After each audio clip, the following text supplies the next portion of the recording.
you ever just have awful gaming opinions? Yeah, me neither. If there's anything the internet has taught me, it's that I have no taste and I should feel bad for owning an Xbox One, an original model at that, but that hasn't stopped me from consuming garbage at an alarming rate.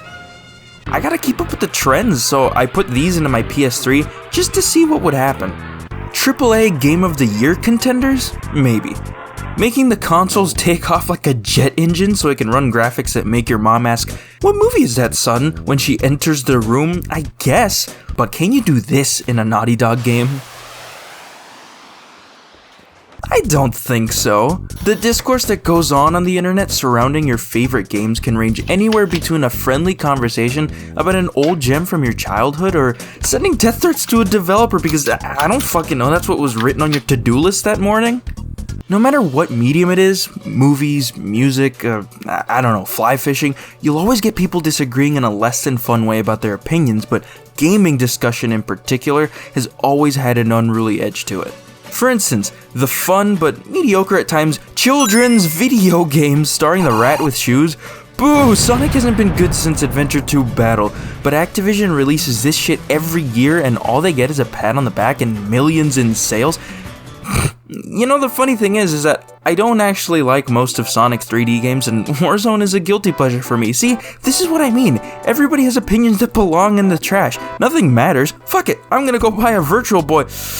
Never mind, but what I can do is showcase how much hot air resides in my skull by sharing some of my own garbage opinions. What reason do I have for sharing them? I don't know. Let's see what I came up with once I turn the camera on. Oh hey, that's actually a pretty good one.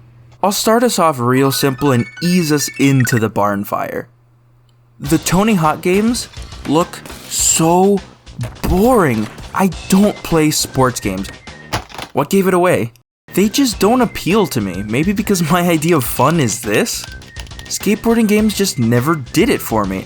I have a longboard and I love riding it, but the idea of playing a game about skateboarding just seems so dull.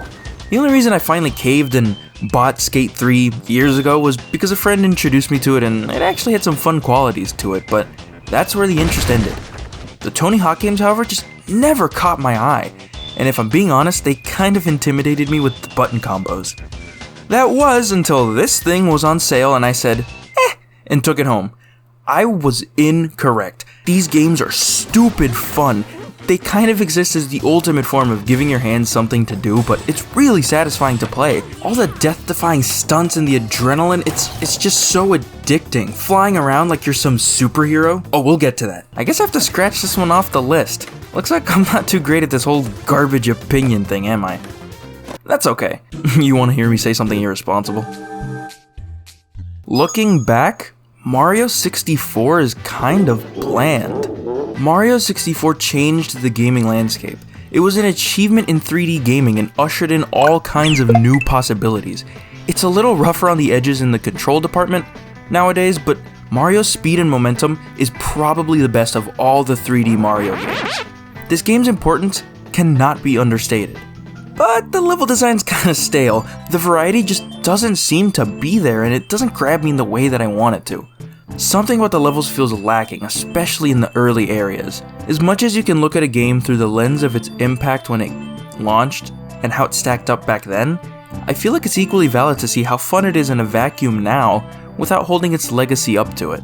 The levels in the newer games also just have a really nice sense of place that this game is just missing. I don't even dislike this game, I just kinda prefer Mario Sunshine. I mean, come on, Mario's rocking some sweet shades and a Hawaiian shirt. Let the man relax a little. You know what? While we're on the topic of turning genre-defining classics into a laundry list of complaints, why don't we take a crack at Ocarina of Time? I don't like it. I like Majora's Mask though, a functionally similar game with even less dungeons and no Princess or Ganon in sight. What is good taste anyways? Majora's Mask is just so much more enjoyable. All the dungeons are genuinely amazing. There's not a single one that I hate. The Great Bay Temple is so much fun. This is a hill I will gladly die on. I remember my interactions with the characters in Majora way more than I can in Ocarina. The atmosphere is just a little more put together and it gives you a Zelda game that you're not quite as used to.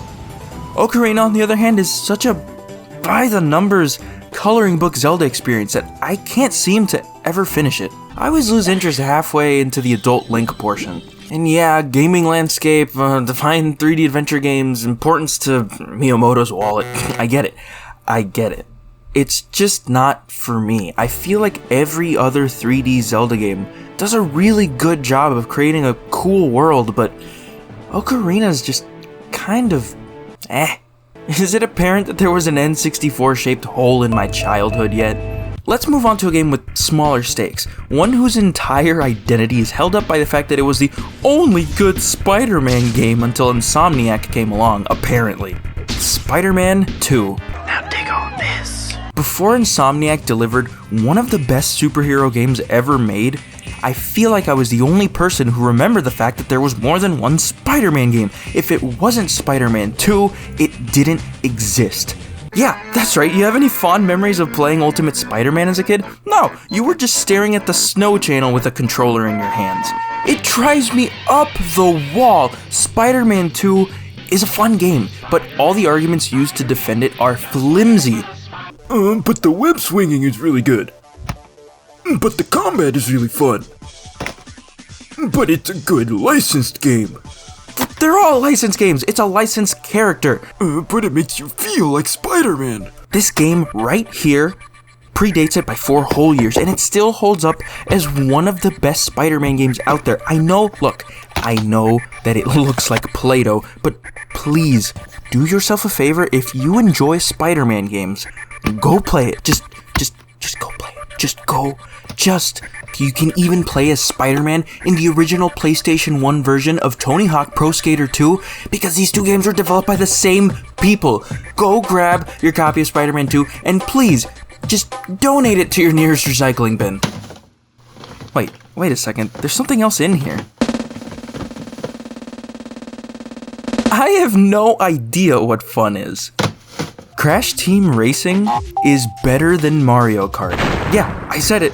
Yeah, apparently before Naughty Dog handed over the rights to Crash on their way to greener pastures filled with death threats, yeah, those, they decided that he belonged in a go-kart burning rubber alongside Mario Kart. The original PS1 title and the fantastic remake kind of wiped the floor with Mario Kart for me. Don't get me wrong, I have always loved Mario Kart, and I'm always gonna love Mario Kart. And no one can ever dethrone it as the king of party games. But if I'm playing alone, I'm definitely choosing CTR 100% of the time. The boost system in it offers a risk-reward system that just doesn't exist in Mario Kart. The handling of the cars just feels so much better, and everything is dialed up to 11. The speed of the karts, the track design, and it can get pretty difficult too. There's also an actual story with a hub world that allows you to go through the tracks of the game while doing boss races and finding unlockables. It's just so fucking good, and this game needs to be played by everybody.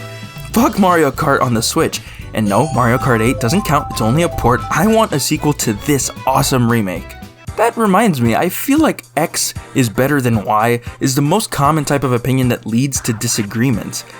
There's something about being on the wrong side of history that just feels so good sometimes, you know? Like with the Red Dead games, 2 is better than 1 and no one can convince me otherwise. Arthur's story is way more compelling to me than John's, and the world just feels more alive. Or how about the Batman Arkham games? The original was the peak of the series for me. It just had a great story, and it functioned the most like a Metroidvania, which really suited the series. Let's see, Resident Evil 6 is the best. No, I'm not that stupid. Titanfall 2 is the best modern military shooter, hands down. Everyone knows that. You got the sick jumps, you got the Spider-Man swing, you can finish someone off like it's the final episode of an anime. It comes so close to making a multiplayer game feel like an action movie. And it's so pretty, just like the Star Wars Battlefront 2 remake. Wait, is this considered a remake? I don't know. The old game still rocks, but damn if the EA version doesn't make for a fun multiplayer Star Wars game.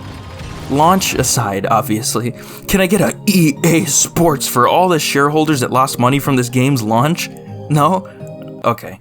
See, isn't this fun? I love picking a hill and deciding that this is where I'm going to die. This one used to mean your head was screwed on straight, but nowadays, not so much. But that's what I love about this sort of thing. I love finding out why people like the things that they do, and why it resonates with them. even if it's something outlandish or something that you've never even considered before. Being the person to rattle someone's thoughts about something has always been fun for me. Discussing games online can be many things, but boring isn't one of them. As long as your opinion is correct, like mine. All this is to say that I love discussing my favorite games with people and learning about why they love or hate certain titles. The internet can just make it hard at times, but that's how it goes, I guess. Now, if you'll excuse me, I have to get back to playing... son of a bitch, I hung it on the wall.